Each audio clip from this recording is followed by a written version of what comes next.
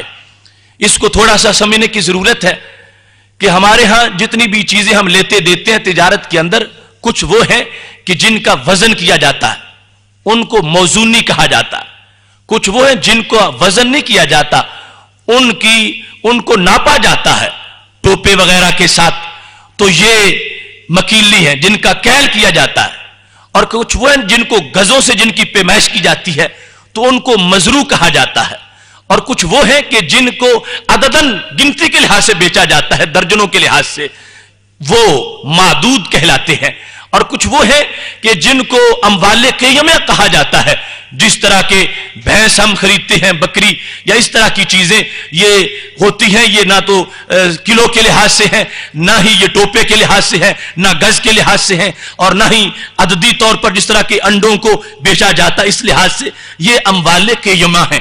تو یہ 5 قسم کے تقریباً اموال ہیں۔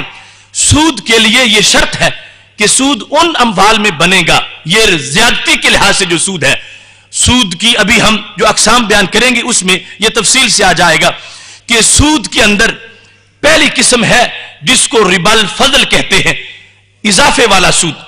ربا الفضل کے اندر یہ سود صرف ان چیزوں میں ہوتا ہے جو کہ کیلی ہو یا موزونی ہو، جن کو تولا جاتا ہے یا کسی پیمانے کے ساتھ ان کو ناپا جاتا ہے، ٹوپا یا اس کے علاوہ کوئی بوری ہے یا اس طرح کے کوئی معیار بنا رکھا گیا ہے، تو ان کے اندر ربا الفضل ہوتا ہے۔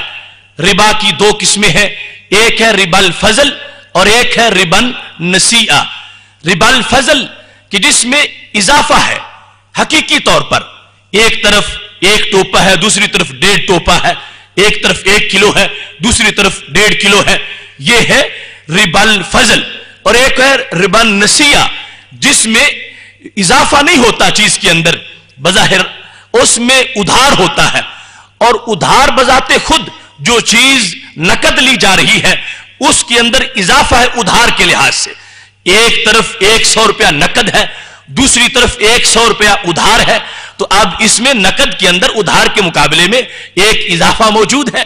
تو اب ان چیزوں کو ابتدائی طور پر ذہن میں رکھ کے ہم نے مسئلہ سود کو سمجھنا ہے، اور اس کے تحت ایک قانون ہم بیان کریں گے تو سینکڑوں نہیں ہزاروں مسائل اسی کے نیچے آ جائیں گے جن کا حکم آپ خود اپنے طور پر معلوم کر سکتے ہیں۔ سب سے پہلے تعریف کے اندر یہ ہے کہ فضل مال بلا عوض فی معاوضات مال بمال، مال کا مال کے ساتھ جب عقد ہو رہا ہو، مال کا مال کے ساتھ سودا ہو رہا ہو تو وہاں پر سود متوقع ہو سکتا ہے۔ اگر ایک طرف مال ہو دوسری طرف مال نہ ہو بلکہ کسی کی مزدوری ہو، محنت ہو، منافع ہو، تو اس کو ہم اس سود کے زمرے میں نہیں لا سکیں گے۔ سود کے لیے یہ ضروری ہے کہ جانبین میں مال ہو اور مال کا مال کے ساتھ عقد کیا جا رہا ہو، اور پھر ایک طرف اضافہ ہو، وہ اضافہ یا حقیقی طور پر ہو یا حکمی طور پر ہو، اور اس اضافے کے عوض میں کوئی چیز بھی موجود نہ ہو۔ حقیقی طور پر جس طرح 1.5 کلو اور کلو کا آپس میں ایک طرف 1.5 کلو گندم ہے دوسری طرف 1 کلو گندم ہے، تو یہ مال کا مال کے ساتھ عقد ہو رہا ہے، اور ایک طرف زائد ہے ½ کلو، اس کے مقابلے میں دوسری طرف کچھ بھی نہیں ہے، چونکہ کلو کلو تو آپس میں برابر ہو گیا، ایک نصف کلو زائد ہو گیا، اور نصف کلو جو ہے یہ زیادتی حقیقی طور پر ہے، اور دوسری طرف کیا ہوگا کہ زیادتی حقیقی طور پر نہ ہو، حکمی طور پر ہو، ایک طرف بھی کلو گندم ہے دوسری طرف بھی کلو گندم ہے، لیکن ایک طرف کلو گندم ابھی پیش کی جا رہی ہے، دوسری طرف 2 مہینے کے بعد پیش کی جائے گی، تو یہاں بھی اضافہ ہے، یہ بھی سود ہے، یہ اضافہ حکمی طور پر ہے۔ تو پھر اضافہ مال کے لحاظ سے مراد ہے